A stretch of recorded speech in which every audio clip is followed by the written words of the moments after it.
বর্তমান বিএনপি সরকার তারা ক্ষমতায় আসার আগে তারা যে সুন্দর সুন্দর কথাগুলো বলেছিল, আমাদের প্রধানমন্ত্রী সে বলেছিল জুলাই সনদগুলো অক্ষরে অক্ষরে বাস্তবায়িত করবে, কিন্তু আমরা দুঃখ সহকারে বলছি তার সেদিকে কোনো বাস্তবায়নে তার সরকারের কোনো সদিচ্ছা এবং কোনো কার্যক্রম আমরা বাস্তবে দেখছি না।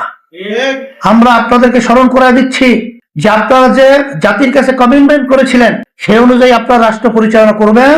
যদি ভালো কাজের ব্যাপারে আপনারা উদ্যোগ গ্রহণ করেন, ভালো কাজ করেন, আমরা আপনাদের সহযোগিতা করব।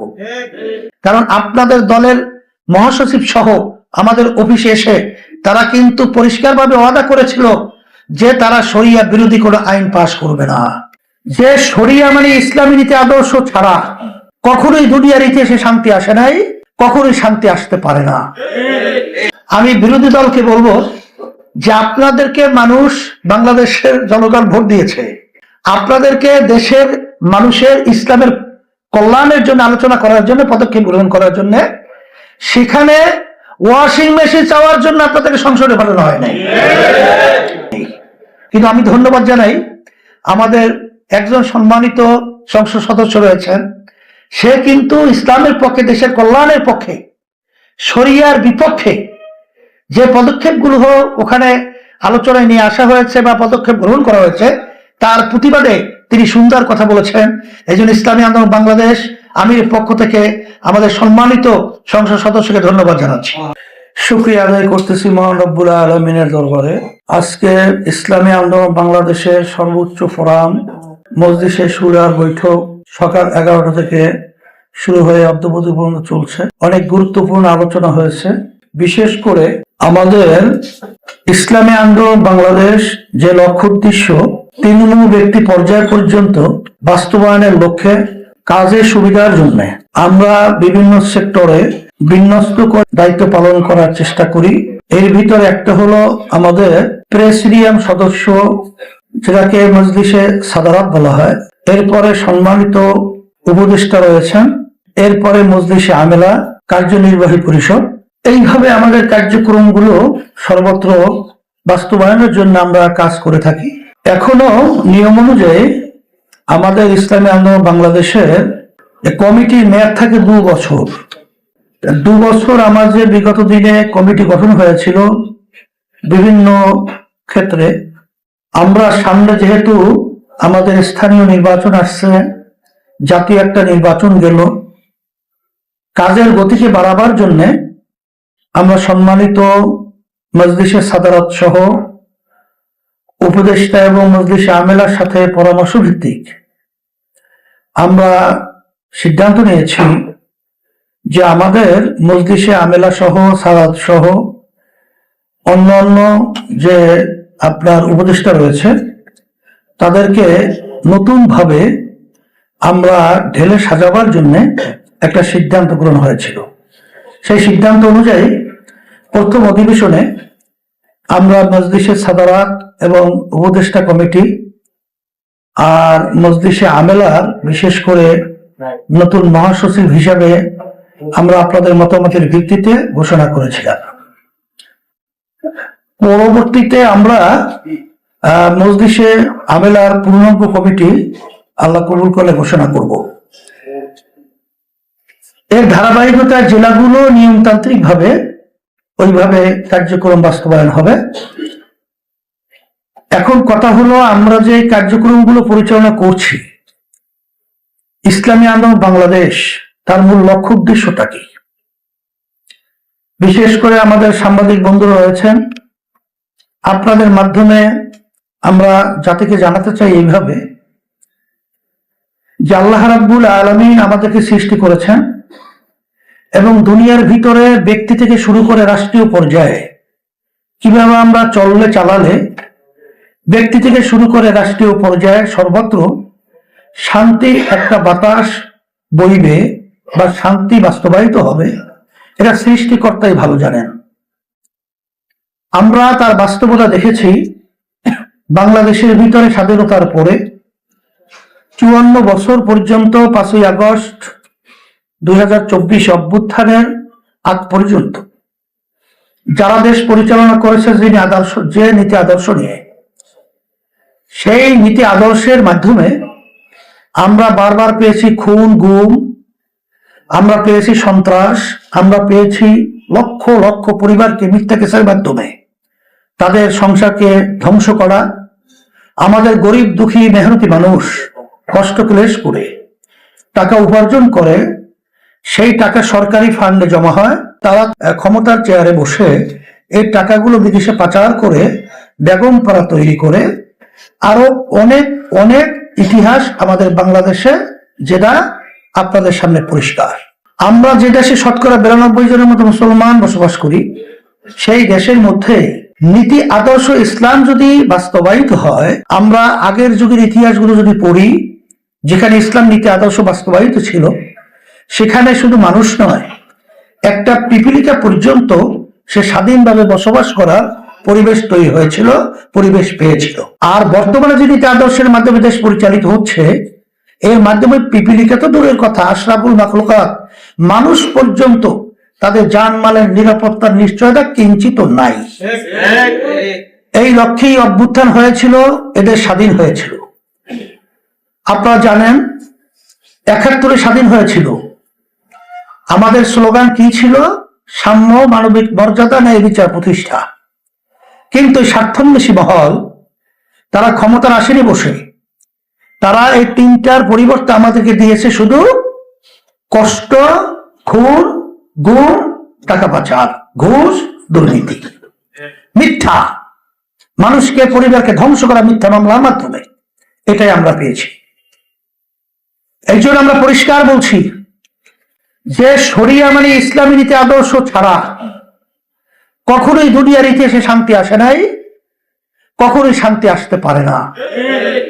এই লক্ষ্যেই ইসলামী আন্দোলন বাংলাদেশ 5ই আগস্টের পরে আমরা একটা সমঝোতা ইসলামের পক্ষে, দেশ এবং মানুষের কল্যাণের পক্ষে তৈরি করেছিলাম। কিন্তু দুঃখ সহকারে আজকে আবার বলছি, কিছু স্বার্থান্বেষী মহল ইসলামের নামে ক্ষমতার লোভে তারা ইসলাম এবং আল্লাহকে বাদ দিয়ে ক্ষমতাকে অগ্রাধিকার দিয়েছে, যার কারণে আমরা এই স্বার্থান্বেষী মহলদের সাথে থাকার মতো পরিবেশ করতে পারি নাই। কারণ তারা যখন বলেছে যে প্রচলিত নিয়ম আদর্শ অনুযায়ী দেশ পরিচালনা করবে, তাহলে প্রচলিত নিয়মে তো দেশ চলেই আসছে, আবার নতুন ভাবে তারা আমাদেরকে কি নতুন উপহার দিবে? এটা সম্পূর্ণ একটা স্লোগান। বাস্তবে তার কোন শান্তি এখানে লেশও থাকার প্রশ্নই আসে না। তা আমরা এখন দেখছি যে এখন তারা বিরোধী দলে রয়েছে আর সরকার দেশ পরিচালনা করছে। বর্তমান বিএনপি সরকার, তারা ক্ষমতায় আসার আগে তারা যে সুন্দর সুন্দর কথাগুলো বলেছিল, আমাদের প্রধানমন্ত্রী সে বলেছিল জুলাই সনদগুলো অক্ষরে অক্ষরে বাস্তবায়িত করবে, কিন্তু আমরা দুঃখ সহকারে বলছি তার সেদিকে কোনো বাস্তবায়নে তার সরকারের কোনো সদিচ্ছা এবং কোনো কার্যক্রম আমরা বাস্তবে দেখছি না। এটা কেন? তাহলে আপনি কি সেই আগের মতোই যে ফ্যাসিস্ট, যেই কারণে কিছুদিন আগে আমাদের দেশের উদীয়মান ভবিষ্যৎ প্রজন্ম মেধাবী সন্তানগুলো, হাফেজ, আলেম এবং মেধাবী মেধাবী ইউনিভার্সিটি সহ কলেজ, স্কুল এবং বিভিন্ন পর্যায়ের মানুষ জীবন দিয়েছিল যে আশা, লক্ষ্য, উদ্দেশ্য নিয়ে, তা আপনারা ক্ষমতায় যাওয়ার পরে সেগুলো ভুলে গেছেন। আমরা আপনাদেরকে স্মরণ করে দিচ্ছি যে আপনারা যে জাতির কাছে কমিটমেন্ট করেছিলেন, সে অনুযায়ী আপনারা রাষ্ট্র পরিচালনা করবেন। যদি ভালো কাজের ব্যাপারে আপনারা উদ্যোগ গ্রহণ করেন, ভালো কাজ করেন, আমরা আপনাদের সহযোগিতা করব। কিন্তু আপনারা যদি সেই আগের গতানুগতিক সেই ধারাকেই আপনারা সামনে রেখে দেশ পরিচালনা করেন, তাহলে ইসলামী আন্দোলন বাংলাদেশ সহ বাংলাদেশের মানুষ আবার এই অন্যায় প্রতিবাদে আমরা আবার রাজপথে নামতে বাধ্য হব। আমরা সরকারকে বিশেষ করে উল্লেখ করে বলতে চাই যে আপনারা সংসদের মধ্যে জাতিকে যে আশা এবং যে ওয়াদা করে গিয়েছিলেন, সেই আশা, সেই ওয়াদার ব্যাপারে আমরা অনেকটাই আপনাদের বক্তব্য, আপনাদের কার্যক্রমের ভিতরে আমরা সেটা লক্ষ্য করছি না। আপনাদেরকে আবার পরিষ্কারভাবে বলছি যে দয়া মায়া করে দেশকে ভালোবেসে, বাংলাদেশের মানুষকে ভালোবেসে, ইসলামকে ভালোবেসে সেইভাবে আপনারা পদক্ষেপ গ্রহণ করবেন।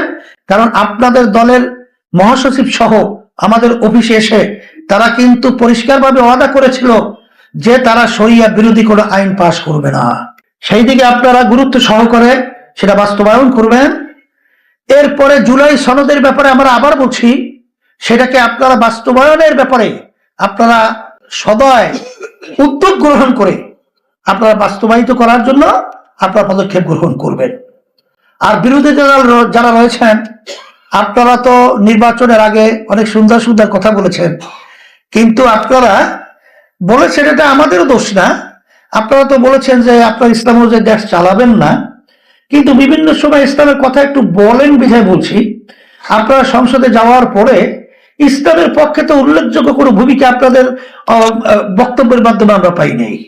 কিন্তু আমি ধন্যবাদ জানাই, আমাদের একজন সম্মানিত সংসদ সদস্য রয়েছেন, সে কিন্তু ইসলামের পক্ষে, দেশের কল্যাণের পক্ষে, শরিয়ার বিপক্ষে যে পদক্ষেপগুলো ওখানে আলোচনায় নিয়ে আসা হয়েছে বা পদক্ষেপ গ্রহণ করা হয়েছে তার প্রতিবাদে তিনি সুন্দর কথা বলেছেন। এই জন্য ইসলামী আন্দোলন বাংলাদেশ আমির পক্ষ থেকে আমাদের সম্মানিত সংসদ সদস্যকে ধন্যবাদ জানাচ্ছি। সাথে সাথে আমি বিরোধী দলকে বলবো যে আপনাদেরকে মানুষ, বাংলাদেশের জনগণ ভোট দিয়েছে, আপনাদেরকে দেশের মানুষের ইসলামের কল্যাণের জন্য আলোচনা করার জন্য, পদক্ষেপ গ্রহণ করার জন্য, সেখানে ওয়াশিং মেশিন চাওয়ার জন্য আপনাদেরকে সংসদে পাঠানো হয় নাই। এই বাংলাদেশের জনগণের টাকা খরচ করে আপনারা সংসদে বসবেন আর সেখানে ওয়াশিং মেশিন, মানে এক কথায় এটা আমাদের আলোচনা করতেও আমাদের এটা কেমন ভালো লাগে না। এই ধরনের আলোচনার জন্য জনগণ আপনাদেরকে ভোট দিয়ে সংসদে পাঠায় নাই, আপনাদেরকে সংসদে পাঠিয়েছে ইসলাম দেশ মানবতার কল্যাণের পক্ষে আপনারা কথা বলবেন, পদক্ষেপ গ্রহণ করবেন, সেই অনুযায়ী আপনারা ব্যবস্থা নেবেন। কিন্তু দুঃখ সহকারে বলতে হয়, সেই ধরনের আচার আচরণ আমরা দেখছি না। সাথে সাথে আমি সরকারকে উদাত্ত আহ্বান জানিয়ে বলছি যে বর্তমানে দেখা যায় এটা ঠাকুরগাঁয়ে পলাশবাড়িতে, সেখানে গাইবান্ধায় পলাশবাড়িতে, সেখানে আপনারা দেখেছেন রাম মন্দির, ওই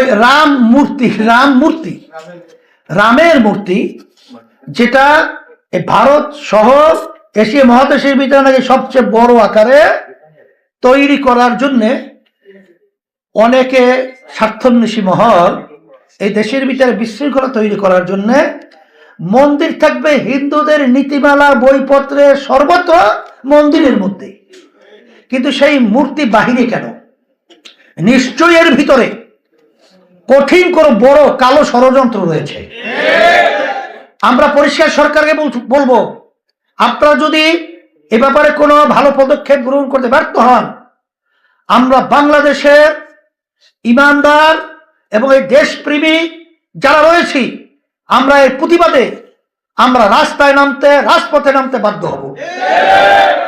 আপনারা দেশের ভিতরে বিশৃঙ্খলা সৃষ্টি করবেন না, এটা বিশেষ করে সরকারকে আমি অনুরোধ করছি যে আপনারা ভালোভাবে উদ্যোগ গ্রহণ করবেন, এর সমাধান করবেন, এ ধরনের আচরণ যেন না হয়। আর বিশেষ করে আমি সেদিনকারও বলেছিলাম পঞ্চগড়ে যে ভারত সরকার আমাদের দেশের পাশের রাষ্ট্র, ভারত পাশের রাষ্ট্র থাকবে বন্ধুত্ব সুলভ আচরণ, কিন্তু বন্ধুত্ব সুলভ আচরণের পরিবর্তে ভারতের বারবার তাদের কার্যক্রমগুলো আমাদের কাছে প্রশ্নবিদ্ধ, যে বন্ধুত্ব সুলভ আচরণের পরিবর্তে তারা আমাদের সাথে আচরণগুলো করছে যেটা নাকি আমাদের দেশের মানুষের জন্য আঘাত এবং কষ্ট এবং একটা অসৌন্দর্যমূলক এই আচরণটা আমরা পরিহারের জন্য আমরা ভারত সরকারকে বলবো, বিশেষ করে বর্তমানে যে পুশিং, যে আপনারা যে পদক্ষেপটা গ্রহণ করেছেন, এটা একটা কেমন কথা। আপনারা একটা দেশ ভারত তামাম দুনিয়া ভিতরে উল্লেখযোগ্য চোরামি পথে, এরকম গোপনীয় পথে আশরাফুল মাখলুকাত মানুষকে কষ্ট দিয়ে সম্পূর্ণ আন্তর্জাতিক আইনকে লঙ্ঘন করে আপনারা এই আচরণটা করবেন, এটা আমাদের বলতেও ঘৃণা হয়। এই জন্য আমরা বলবো এই ধরনের আচরণ থেকে আপনারা ফিরে আসবেন। এই পুশিং, এই ধরনের গোপনীয় চোরাই পথে এই ধরনের আচরণ আপনারা করবেন না। এটা আমরা পরিষ্কারভাবে আপনাদেরকে সতর্ক হিসেবেই বলেন, অনুরোধ হিসেবেই বলেন, যেভাবেই ধরেন আমরা আপনাদের থেকে বন্ধুত্ব সুলভ আচরণ চাচ্ছি। আর বিশেষ করে বিজেপি এবং আমাদের বাংলাদেশের মানুষ যেভাবে আমাদের দেশ প্রেমিকতার পরিচয় দিয়েছে, আমি ইসলামী আন্দোলন বাংলাদেশ বিশেষ করে আমিরের পক্ষ থেকে আমি বিজেপি সহ আমাদের বাংলাদেশের জনগণকে এবং বিশেষ করে আমাদের সাংবাদিক বন্ধুগণ যেভাবে দেশপ্রেমিক হয়ে আপনারা সংবাদ পরিবেশনের মাধ্যমে আমাদেরকে আপনারা সজাগ করিয়েছেন, সহযোগিতা করেছেন, সকলকে আমি ধন্যবাদ জানাই।